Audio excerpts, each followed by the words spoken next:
สบายดีมนุษย์มื้อนี้สิพามาจัดกับเมนูเปลืองข้าวจ้ะเนาะก็คือซีนนิวซีแลนด์ผัดใส่มีเดืองเนาะแล้วก็พริกละคังเนาะส่วนผสมก็มีอย่างหลายขอจะมักเนื้อก่อนเนาะเขาจะใส่น้ำมันหอยแล้วก็แป้งนัวแล้วก็คาโน่เนาะแล้วก็ซอสฟ้าเขียวเนาะขอจะมักก่อนใส่พริกไทยจังหน่อยส่วนผสมผมยังไงหรอกมักนี่เพื่อให้ซีนมันนุ่มแล้วก็ซีนมันเขาเนื้อเขานังนะก็ว่าหลังจากที่ว่าเฮาซาวเรียบร้อยแล้วคลุกเข้ามันเข้ากันเนาะส่วนผสมแล้วก็ใส่กระเทียมลงไปแบบนี้ใส่ประมาณ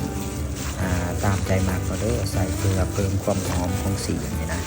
แล้วก็เวลาผัดก็จำเป็นต้องใส่ก็ได้หลังจากนั้นแล้วเฮากับเทียมเราได้เครื่องปรุงหรือว่าเครื่องผสมประเภทมีเลี้ยง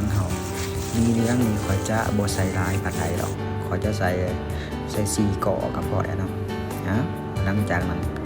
ทุกอย่างพอมาได้เฮาก็เตรียมเราได้น้ำมันเนี่ยเขาจะเอาน้ำมันจากซีนเนาะน้ำมันซีนนะน้ำมันมองซีนมันก็ปลาต่อเพื่อว่าเขาใส่น้ำมันแนวอื่นนะตัวนี้มันเสียได้หอมหลังจากนั้นก็เอาซีนลงไปผัดก่อนเลยนะหลังจากผัดซีนนู่นนี่นั่นให้มันเข้ากันแล้วเนาะ